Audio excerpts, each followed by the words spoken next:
가운데 인생 가운데 사역 가운데 하나님의 속성 크게 나타나게 하시되 레위기 10장 3절 말씀대로 나타나게 하여 주옵소서.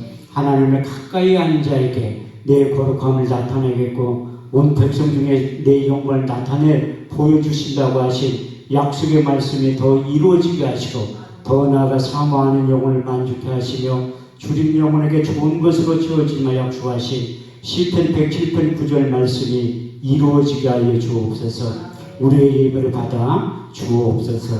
예수님의 이름으로 기도합니다. 아멘. 할렐루야. 반갑습니다.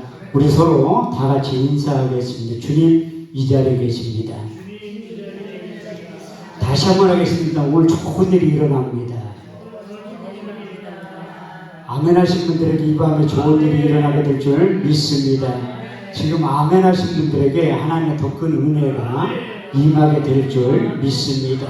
성경은 아멘만 잘해도 하나님께 영광을 돌리게 된다고 고린도서 1장 20절을 통해서 이렇게 말씀하고 있는데 하나님의 약속의 말씀을 얼마든지 그리스도 안에서 예가되니 그런즉 그로 말미암아 우리가 아멘하여 하나님께 영광을 돌리게 된다고 말씀하고 있습니다. 여기 서 있는 강사의 말로 들어봤자 아무런 의미도 없어요. 저는 실력도 없고 능력도 없지만 제 입을 통해 선포되어진 하나님의 약속의 말씀은 요한복음 6장 63절 말씀대로 살리는 것은 영이니 육은 무익함이라. 내가 이런 말이 영이요 생명이 될 줄 믿습니다. 더 나아가 시편 107편 20절에서 21절 말씀대로 저가 그 말씀을 보내어 저희를 고치사 이경에서 건져 내시는도다. 주의 인자하심과 인생에 행하신 기이한 일들을 위하여 주를 찬송하게 될 줄 믿습니다. 하나님 지금도 예배자들을 찾고 계세요. 우리 주님께서 사마리아 여인에게 찾아가서 예배의 민주화를 시키면서 아주 유명한 말씀을 하셨는데 요한복음 4장 23절에 24절 말씀을 보면 하나님께 참으로 예배하는 자들은 신령과 진정으로 예배할 때가 오나니 지금이 곧 그때라. 아버지께서는 자기에게 예배하는 자들을 찾으시느니라. 하나님은 영이시니 신령과 진정으로 예배를 드려야 된다고 우리 주님은 말씀하고 있습니다. 그 예배란 단어가 어디에서 처음 등장하냐면 창세기 22장에서 하나님의 아브라함을 부르시고 그 독자 이삭을 번제물로 드리라는 그때부터 예배라는 단어가 시작이 되고 있는데 창세기 22장 5절에서 6절 말씀을 보면 내가 아이와 저기 가서 예배하고 너에게 돌아오리니 이에 아브라함이 번제의 나무를 가져다가 그 아이 이삭에 지우고 자기는 손에 칼과 불을 가지고 그 아이와 동행했다고 말씀하고 있습니다. 그 예배란 뜻의 히브리 원문에 보면 샤라는 뜻을 가지고 있는데 무릎 꿇고 경배하다, 무릎 꿇고 복종하다는 그 뜻의 의미를 가지고 있어요. 우리 이성으로는 도저히 상상할 수 없지만 하나님께 독자 이삭을 하나님 앞에 번제물로 드릴 때 하나님의 약속의 말씀에 믿음으로 복종하고 순종하는 그때부터 예배가 시작이 되었다고 말씀하고 있고 예배 한 번만 잘 드려서 어제나 오늘이나 영원토록 동일하신 그 주님을 만나기만 하면 경험하기만 하면 체험하기만 하면 여러분들이 변해서 제2의 인생 제3의 인생을 다시 시작하게 된다고 말씀하고 있습니다. 매일매일 예배에 집중했던 사도 바울은 로마서 12장 1절에 2절 말씀을 통해서 예배의 중요성에 대해서 다시 한번 강조하고 있는데 그러므로 형제들아 내가 하나님이 자비하심으로 너희를 권하노니 너희 몸을 하나님이 기뻐하시는 거룩한 산 제사로 드리라. 이는 너희 들을 영적 예비니라. 너희 이체들 분받지 말고 오직 마음을 새롭게 하고 변화를 받아 하나님의 선하시고 기뻐하시고 온전하신 뜻이 어디에 있는지 신앙의 안목을 예배를 통해서 활짝 열어주신다고 말씀하고 있습니다.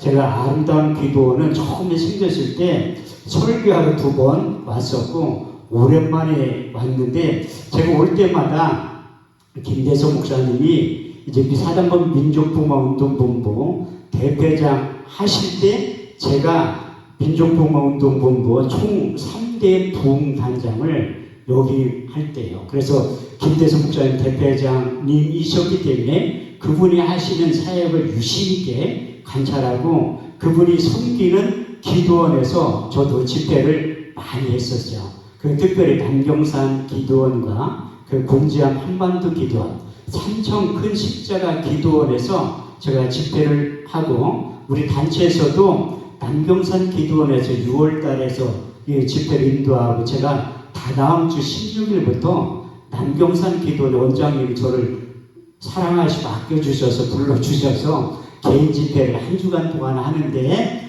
그래서 하나님이 그 김대성 목사님 10개의 기도원을 섬기고 계시는데 그분이 섬기는 기도원에 갈 때마다 제가 느끼는 게 있어요. 이게 꼭 맞는 것도 아니지만 틀린 것도 아니에요. 저에게 개인적으로 가르쳐 주신 3가지의 약속의 말씀이 있는데 그 첫 번째가 역대하 6장 20절 말씀입니다. 주께서 전에 말씀하시기를 내 이름을 거기에 두리라 하신 곳 이곳을 향하여 주의 눈을 주의하러 봅시며 종들이 이곳을 향하여 비는 기도를 들어 응답하신다. 두 번째 이사야 56장 7절 말씀을 보면 내가 그를 나의 성산으로 인도하여 기도하는 내 집에서 그들을 기쁘게 할 것이며 그들의 번제의 이생은 나의 단에서 기쁘게 받게 되리니 내 집은 만민이 기도하는 집이라 일컬음을 얻게 될 것이라. 세 번째 역대하 7장 13절에서 16절 말씀을 보면 홍내가 하늘을 닫고 비를 내리지 아니하거나 홍내가 메뚜기를 보내어 토산을 먹게 하거나 홍내가 내 백성 가운데 연병을 보내어 유행하게 할 때에 내 이름을 일컫는 내 백성이 그 악한 길에서 떠나 스스로 경배하여 기도하여 내 얼굴을 구하면 내가 하늘에 듣고 내 죄를 사하며 그 땅을 고칠지라. 여기에서 하는 기도에 내 눈과 귀를 기울이니 내가 이 전을 택하고 거룩하게 하여 내 이름을 여기에 영영히 있으리라 하였느니라. 내 눈과 마음이 항상 여기에 있으리라.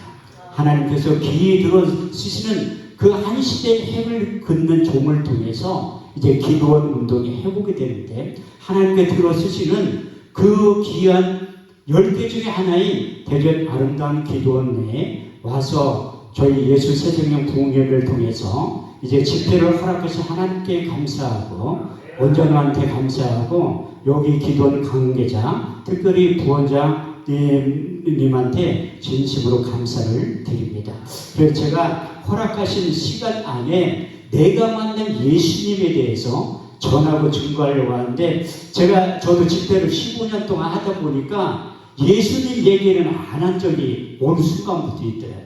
그래서 하나님을 철저하게 회개하는 심정으로 제가 1시간 설교할 때는 꼭 예수님에 대해서 설교를 해요.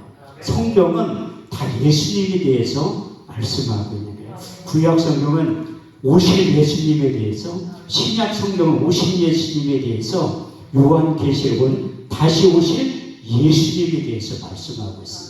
요한복음 5장 39절 말씀을 보면 너희가 성경에서 영생을 얻는 줄 생각하고 이 성경을 상고하거나 이 성경이 내게 대하여 증거하시느니라. 성경을 기록한 목적에 대해서 요한복음 20장 31절 말씀을 보면 오직 이것을 기록하면 너희로 예수로 하나님의 아들 그리스도이심을 믿게 하려 하며 또 그 이름을 힘입어 영생을 얻게 하려 하십니다. 그래서 가장 우리 주님을 인격적으로 만났던 사도 바울이 로마서 1장 1절의 4절 말씀을 통해서 그리스도의 종 바울은 사도로 부르심을 받아 하나님의 아들로 인하여 특정함을 입었으니 이 복음은 하나님의 그의 아들에 관하여 선지자들로 말미암아 성경에 미리 약속하신 것이라. 이 아들로 말하면 육신은 다윗의 혈통으로 나셨고 성결의 영으로는 죽은 자 가운데서 부활하여 하나님의 아들로 인정 대접받으셨으니 곧 우리 주 예수 그리스도라고 말씀하고 있습니다. 우리 주님께서도 부활하셔서 이 땅에 40일 동안 계셨는데 그 근거가 어디에 있냐면 사도행전 1장 3절 말씀을 보면 해 받으신 우리의 친히 사심을 나타내사 40일 동안 저에게 보이시며 하나님 나라에 대해서 말씀하실 때 누가복음 24장 44절 말씀을 통해서 또 이르시되 내가 너희에게 말한 바 곧 모세의 율법과 선지자의 글과 시편에 나에 대해서 기록된 일들이 이루어져야 한 말이 이것이라 하시고, 그래서 말씀이 육신에 오실 예수 그리스도에 대해서 구약 성경은 300번에 걸쳐서 예언의 말씀을 하고 있는 그 중에 대표적인 대선지자 이사야 선지자의 입술을 통해서 3번에 걸쳐서 예언의 말씀을 하고 있는데, 첫 번째 예언의 말씀이 이사야 7장 14절 말씀을 보면 주께서 친히 징조로 너에게 주실 것이요 보라 처녀가 잉타하여 아들을 낳을 것이요 그 이름을 임마누엘이라 하리라. 두 번째 예언의 말씀이 그 예수의 오심과 존재에 대해서 이사야 9장 6절 말씀을 보면 한 아이가 우리에게서 낳고 한 아들을 우리에게 주신 바 되었는데 그 어깨에 정사를 메었고 그 이름은 기묘자라 모사라 전능하신 하나님이라 용존하신 아버지라 평강의 왕이라 할 것이니라. 마지막 세 번째 예언의 말씀이 그 예수가 인류의 대속물로 나타나서 십자가의 죽으심과 그 과정과 이유에 대해서 이사야 53장 1절에서 6절은 이렇게 말씀하고 있습니다. 우리의 전한 것을 누가 믿었느뇨 여호와의 발이 네게 나타나느뇨 그는 주 앞에서 자라나기를 연한 숨 같고 마른 땅에 난 줄기 같아서 고운 모양도 없고 풍채도 없은즉 우리 보기에 얼마나 아름다운 것이 없도다. 그는 멸시를 받아서 사람에게 실어버린 바 되었으며 간고를 많이 겪었으며 질고를 안 자라 마치 얼굴을 가리고 사람을 바라보지 않음을 받는 자 같아서 멸시를 당하였고 우리도 그를 귀히 여기지 아니하였도다. 그는 실로 우리의 질고를 지고 우리의 슬픔을 당하였거늘 우리는 생각하기를 그는 징벌을 받아서 하나님께 맞으며 고난을 당한다 하였노라. 그가 찔림은 우리의 허물을 인하며 그가 상함은 우리의 죄악을 인함이라. 그가 징계를 받음으로 우리가 평안을 누리고 그가 채찍에 맞음으로 너희가 나음을 입었도다. 우리는 다 양 같아서 그릇 행하여 각기 제 길로 갔거늘 여호와께서는 자기의 무리의 죄악을 그에게 담당시키셨도다. 할렐루야. 이렇듯이 이사야 선지자의 입술을 통해 선포되었던 하나님의 약속의 말씀은 하나님의 때에 하나님의 방법으로 반드시 나타난다고 말씀하고 있습니다. 시편 89편 34절 말씀을 보면 내 언약을 파하지 아니하고 내 입술에 낸 것도 변치 아니하리라. 여러분들이 잘 알고 있는 민수기 23장 19절 말씀을 보면 여호와는 인생을 아니시니 거짓말을 하지 아니하시고 인자가 아니시니 후회가 없으시도다. 오직 말씀하신 바를 행치 아니하시고 하신 말씀을 실행치 아니하시다. 이렇듯이 하나님의 약속의 말씀 이사야 선지자를 통해서 선포되었던 예언의 말씀이 700년이 지나서 나타나기 시작하는데 마태복음 1장 18절에서 23절 말씀을 보면 예수 그리스도의 나심은 이러하니라. 그 모친 마리아가 요셉과 정혼하고 동거하기 전에 성령으로 잉태된 것이 나타났더니 그 남편 요셉은 의로운 사람이라. 저를 드러나지 않고 가만히 끊고자 생각할 때에 주의 사자가 형봉하여 가로되 다윗의 자손 요셉아 내 아내 데려오기를 무서워 말라. 그의 잉태된 것은 성령으로 된 것이라. 아들을 낳으니 그 이름을 예수라 하라.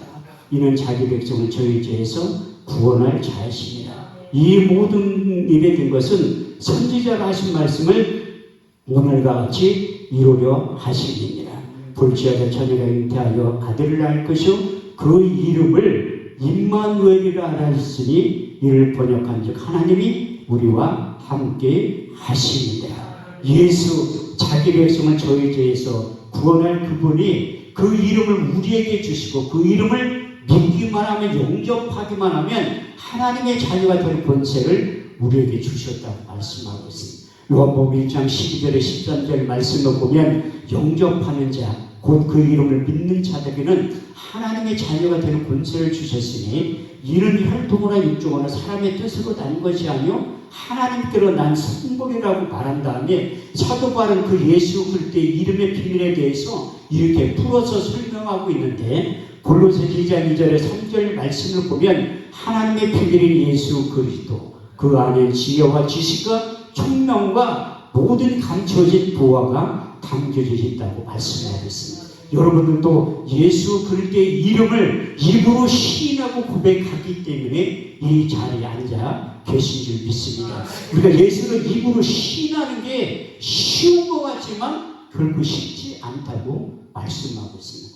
로마서 10장 9절의 10절 말씀을 보면, 내가 만일 내 입으로 예수를 죄로 시인하며 하나님께 죽은 자 가운데 살리신 것을 내 마음에 믿으면 구원을 얻으리니, 사람이 마음으로 믿어 의에 이르고 입으로 시인하여 구원에 이른다고 말씀하고 있지만, 그만큼 우리 주님께서도 이제 제자들에게 가이사랴 빌립보 지방에 가서 사람들이 인자를 누구라 하냐 물어보시고, 그때 더러는 세례 요한, 더러는 예레미야, 엘리야 선지자 중에 하나이다.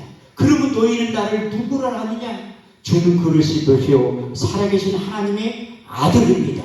제자들이 그렇게 정확하게 신앙 고백을 할 때에 바요나 시므나 내가 복이 있도다. 이를 알게 한 내 혈육이 아니라 하늘에 계신 내 아버지라고 말씀하고 있습니다. 사도 바울도 복음을 전파하러 다니면서 고린도 12장 3절 말씀을 통해서 하나님의 영으로 말하는 자는 예수를 저주할 자를 하지 아니하고 성령으로 아니하고는 예수를 주로 시인할 수 없다고 말씀하고 있습니다. 그래서 우리 주님께서도 그 부에서 진리의 성령이 오셔야지만 나에 대해서 정확하게 가르쳐 줄 것이요 내가 한 말을 생각나게 하실 것이라고 말씀하시죠. 그래서 우리 주님께서 공생의 사역을 시작하고 마지막 고별 설교할 때 제자들을 이렇게 앉혀놓고 영적인 설교를 하기 시작합니다. 부에서 진리의 성령에 대해서 가르치기 시작하는데, 요한복음 14장 16절 18절 말씀에 내가 아버지께 구하겠으니 그가 또 다른 보혜사를 너희에게 주사 영원토록 너희와 함께 있게 하시니 저는 진리의 영이라. 이 세상의 능히 저를 받지 못하나니 이는 저를 보지도 못하고 알지도 못하니라. 이렇게 말씀하신다는 두 번째 요한복음 14장 26절 말씀을 통해서 보혜사 곧 아버지께로부터 너에게 보내실 성령, 그가 너에게 모든 것을 가르치시고 내가 말한 모든 것을 생각나게 하시라. 제가 집회를 할 때마다 이 성경만 가지고 하니까 요즘 간증이라도 해야지 항상 목사님들이 설교 끝나면 물어봐요. IQ가 얼마나 되냐고. 그런데 하도 목사님들이 질문을 받아 IQ 검사를 한번 해본 적이 있다니, 내가 그렇게 머리가 좋나? 그래서 해보니까 200 나왔어요. IQ 검사했는데 상당히 머리가 좋죠. 우리 딸하고 합쳐서 200이라는 거야. 우리 앞에 계신 목사님보다 제가 IQ는 낮다니. 근데 내가 왜 이렇게 성경 말씀 많이 암송을 하냐면, 우리 주님께 저를 그리스도의 편지로 만들어 주신 거예요. 왜냐하면 말씀 사역자로 저를 불렀기 때문에 기본기로 돌아가는 그 사역을 하나님 저에게 맡기시고, 그래서 설교를 이렇게 하는 거라는 거예요. 그래서 제가 목회를 시작하기 전에 저는 일찍 신학교에 입학한 거예요. 제가 어떻게 처음으로 교회 가게 됐냐면, 제가 고향이 대전이에요. 여기서 가까운 데 살았다니까. 근데 고등학교 2학년 때 이게 전도에 일어나는 것으로 이제 구원을 받게 한다니까요. 로마서에 1장에 있는 말씀대로 제가 운동을 했었는데 1년 선배 보더니 수요일날 점심시간 날 찾아오더니 저녁 때 어디를 가자는 거야. 안 가면 꼭 때릴 것처럼 얘기하더라고요. 그래서 1년 선배가 가장 무섭잖아요. 그래서 내가 어디 가냐 물어보니까 따라오면 안다는 거야. 그래서 저 신흥동에 있는 초원 장로교에 내가 끌려간 거예요. 그래서 교회에 처음 갔다니까. 그 신기한 게 뭐냐면 그 다음날 새벽부터 교회를 가기 시작한 거야. 이게 지금 지나서 야 그때는 내가 뭔가 홀려가지고 교회가 가는구나. 성령이 이끌려서 교회를 간 거예요. 그런데 집하고 학교하고 중간 지점에 교회가 있었던 거예요. 그래서 새벽 예배 갔다 와서 집에 가서 밥 먹고 학교 갈 때 교회 한 번 들렸다가 학교 갔다 올 때 또 갔다가 또 집에 와.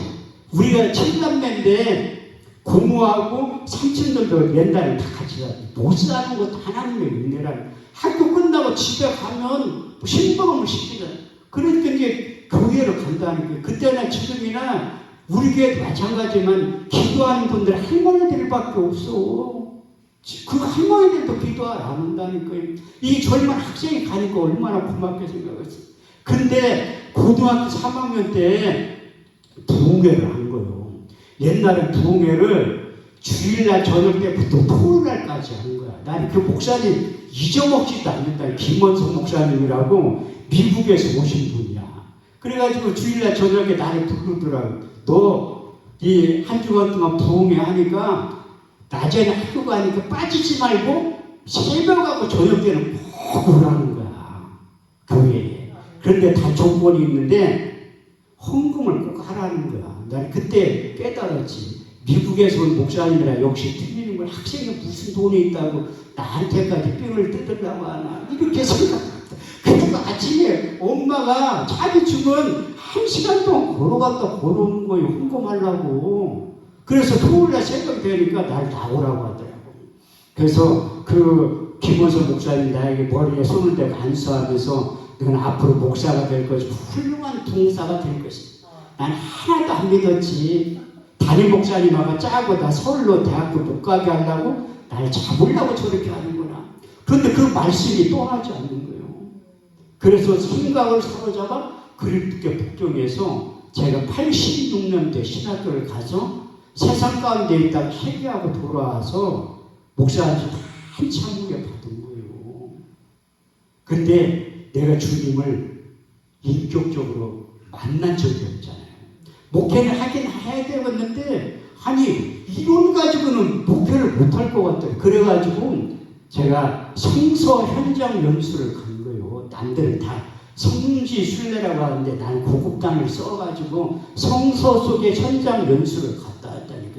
우리 딸내미를 데리고 간 거예요. 초등학교 다니는 딸을 데리고 가가지고 보니까 뭐 있다고는 하는데 아무것도 없어. 그 빌라도 법정에서 골고다 언덕까지 올라갈 때 가이드 전도사님이 기도하고 싶은 사람이 손들어 보라고 하더라고요.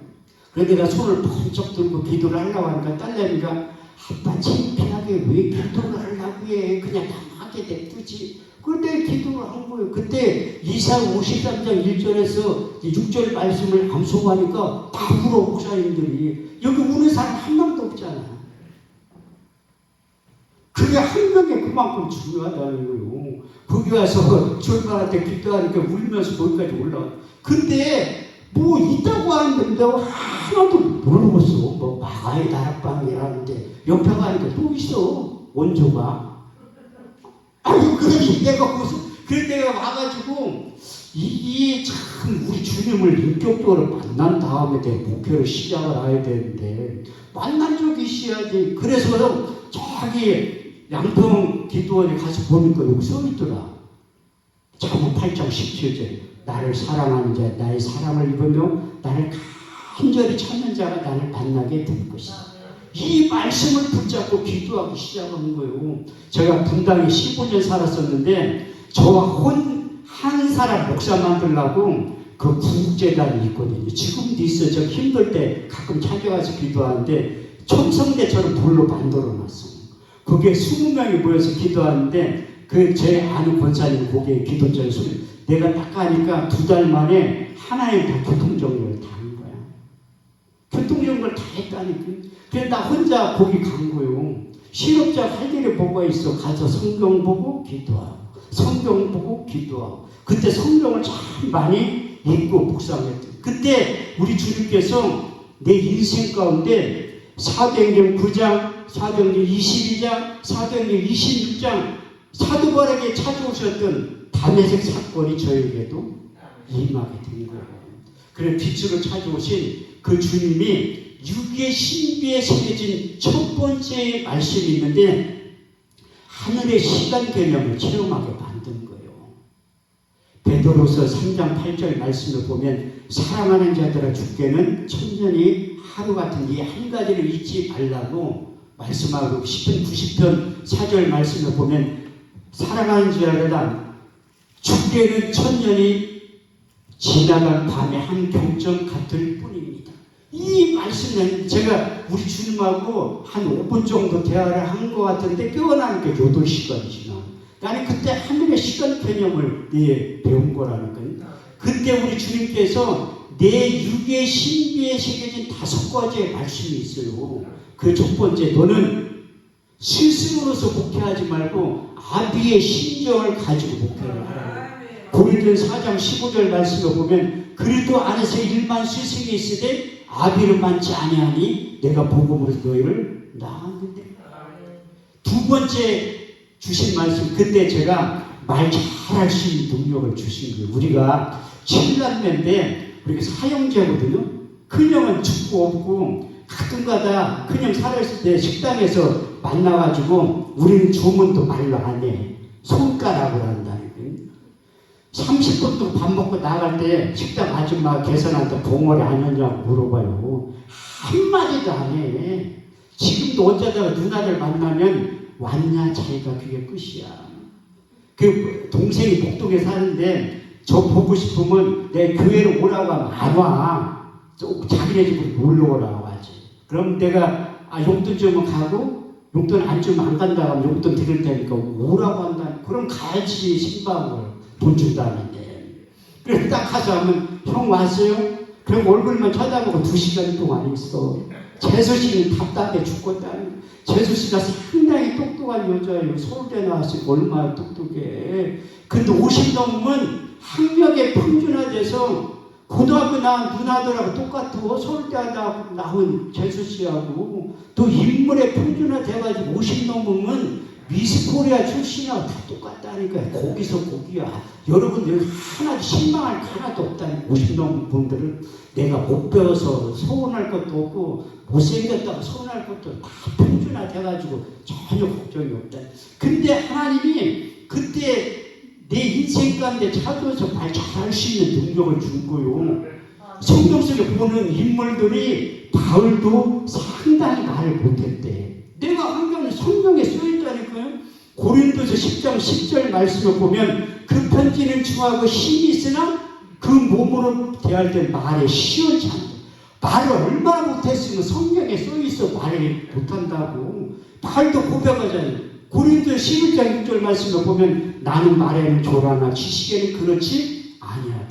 그때 바울에게 말 잘할 수 있는 능력을 주신 거예요. 고린도전 2장 4절에서 5절 말씀을 보면 내 말과 내 전도함이 지혜의 권하는 말 하지 아니하고 다만 성령의 나타남과 능력으로 하여 너희 믿음이 사람의 지혜에 있지 않고 하나님의 능력 가운데 있게 하려 하였다.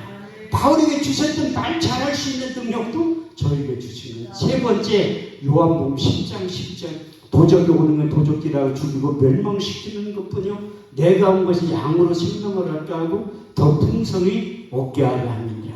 내가 온 목적과 사단마귀가 온 목적에 대해 넌 자세히 깨닫고 그 일을 하게 될 것이다. 네 번째는 이때부터 더 말 잘할 수 있는 능력을 주시는 거예요. 하나님이 보내시는 하나님의 말씀을 하나니 하나님의 성령을 한량없이 부어주시니 너는 헛소리 하지 말고 하나님의 말씀만 전하라는 것. 마지막 5번째 잠언 30장 6절 말씀을 보면 너는 그 말에 더하지 말라. 그가 너를 책망하시겠고 너는 거짓말하는 자가 될까 두려워해. 저도 사역을 20년 정도 하다 보니까 이만한 사건을 뻥튀기 할 때가 있다니까요. 또 큰 사건을 축소해서 말할 때가 있어요. 그래서 제가 설교하기 전에 진실만을 말하게 해달라고 하는 이유가 다 있다니까요. 왜? 저도 저 자신을 모르기 때문에 진실만을 말하게 해달라고 기도하고 시작합니다. 그렇게 한 다음에 5가지의 말씀을 이렇게 신비에 새긴 다음에 너는 고린도전서 2장을 다 묵상하라. 고린도전서 2장이 사도 바울이 그가 인격적으로 주님을 만난 다음에 그 유명한 말씀을 기록하는 거예요. 고린도서 5장 17절 그런즉 누구든지 그리스도 안에 있으면 새로운 피조물이라. 이전 것이 지나갔으니 보라 새 것이 되었도다. 이렇게 얘기하면 태클을 거는 분들이 그 시대에도 있었는데요. 나이 먹은 사람이 내가 무슨 그리스도 안에 새로운 피조물이 된. 그래서 고린도후서 4장 16절 말씀을 보면 우리가 결코 낙심하지 아니하니 우리의 곧사람은 낡아지나 우리의 속사람은 날로 새로우신다. 여기 연세 드신 분들한테 이루의 말이 된다. 사도 바울은 태어날 때 요즘 말로 표현하면 금수저를 물고 태어났다니까요. 왜냐하면 출생의 비밀에 대해서 빌립보의 3장 5절에 6절 말씀을 보면 내가 낳은 지 8일 만에 할례를 받고 이스라엘 족속의 베냐민 지파요 히브리인 중에 히브리인이요 율법은 바리새인이 열심히 교회를 핍박하고 율법의 의를 흠이 없는 자라고 했던 사도 바울이 우리 주님을 만난 다음에 모든 것을 배설물 여긴다고 이어서 고백하고 있습니다. 내가 무엇이든 내게 유익하던 것을 그리스도 예수를 위하여 해로 여길 분들 해로 여기면 내 주 예수 그리스도를 아는 지식이 가장 고상한 이남이라.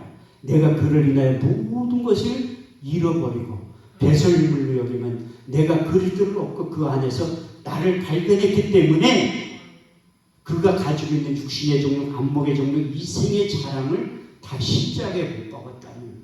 그리고 나서 주님을 위해서 일을 하기 시작하는데 갈 때마다 교회를 다 세우는 거예요. 근데 그리스도 아덴 지역에 가서 그가 가지고 있는 유전적인 지식을 가지고 변론했기 때문에 교회가 세워지지 않은 게 철저히 해가하면서 고린도전서 2장을 기록한 거예요. 형제들아 내가 너희 건데 나아가 하나님의 증거를 전할 때 말같이 아름다운 것을 하지 아니하노니 내가 예수 그리스도와 그의 십자가에 못 박힌 것 외에는 아무것도 알지 아니하기로 작정하였습니다. 내가 너희 가운데 거할 때 약하며 두려워하며 심히 떨어노라. 내 말과 내 전도함이 지혜의 권하는 말로 하지 않으 다만 성령의 나타남과 능력으로 하여 너희 믿음이 사람의 지혜 하나님의 능력 가운데 있게 하려 하였느니라. 우리가 온전한 자들 중에서 이 지혜를 말하느니 이 지혜는 이 세상에 없어질 가난들의 지혜가 아니요 오직 비밀한 가운데 있는 감추었던 것인데 하나님이 우리를 위하여 만세전에 미리 정하신 것이라. 이 지혜는 이 세대에 관한 하나도 알지 못하였나니 만일 알았더라면 우리 주님은 십자가에 못 박지 아니하였으리라. 기록된 바 자기를 사랑하는 자들을 위하여 예비하신 모든 것은 눈으로 보지 못하며 귀로도 듣지 못하며 또 마음으로도 생각지 못하였던가 하였느라. 오직 성령으로 이것을 우리에게 보이셨으니 성령은 모든 것 곧 하나님의 깊은 것이라도 통달하시니라. 사람의 사정을 사람 속에 있는 영 외에는 누구 알리요. 이와 같이 하나님의 사정도 하나님의 영 외에는 알지 못합니다.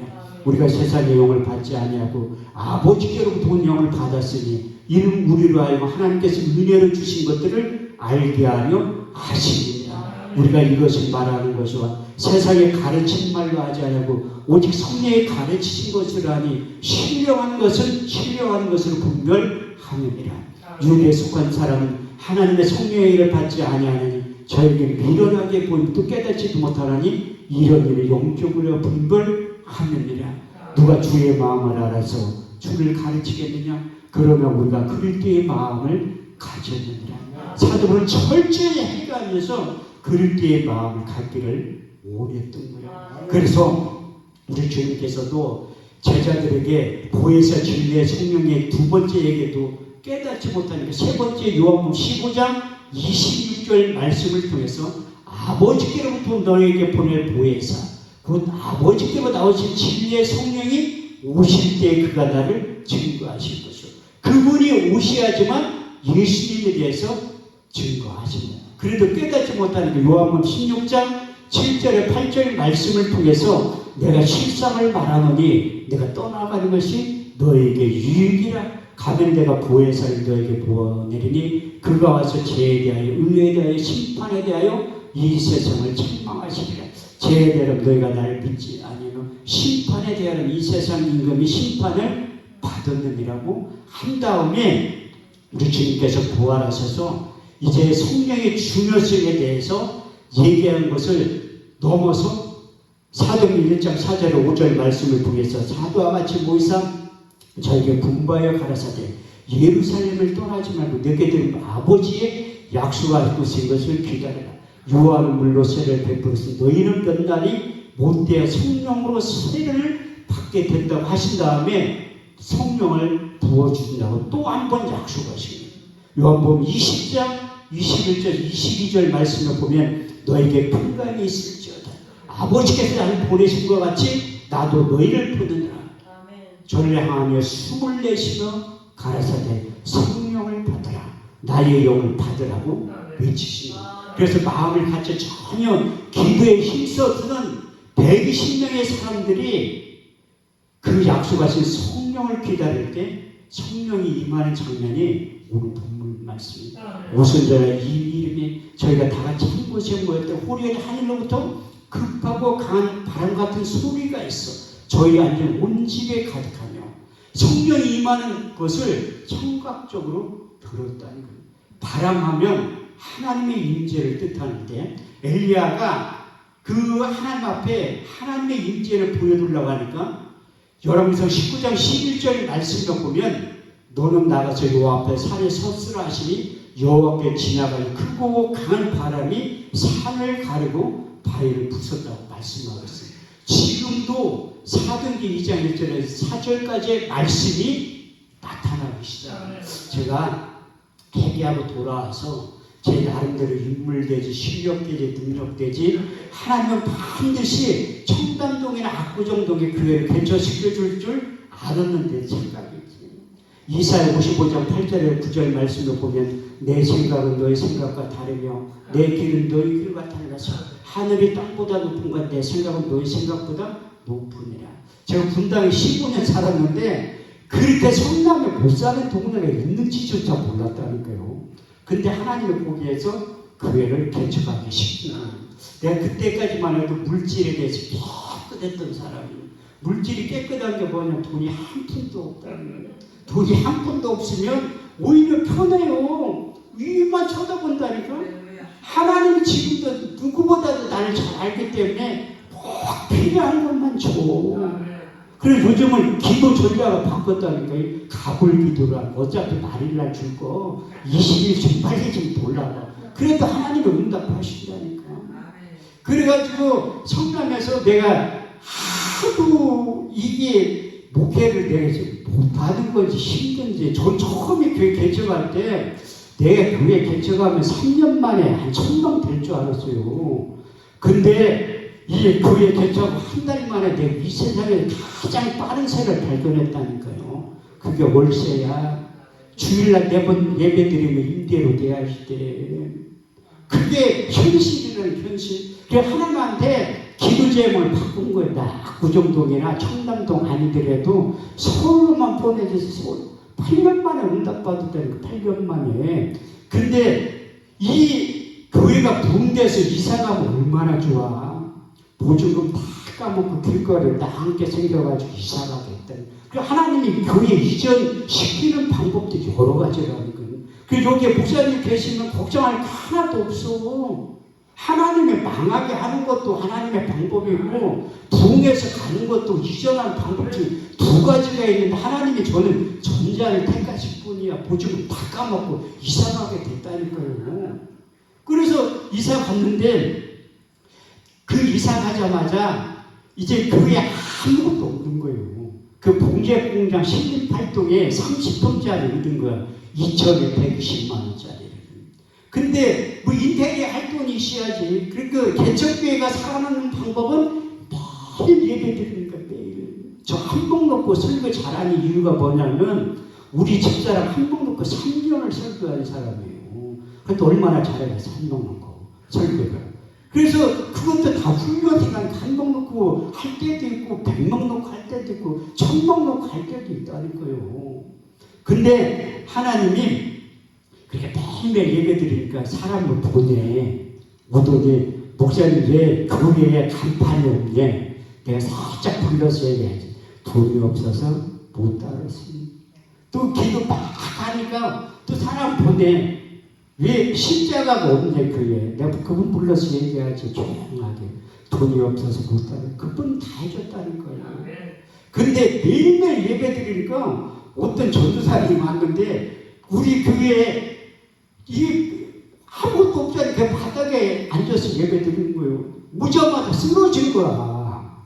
저는 절대 지금도 우리 교회 오는 사람 안 물어봐요. 어디 사냐, 이름이 뭐냐, 전화번호를 안 물어본다니까요.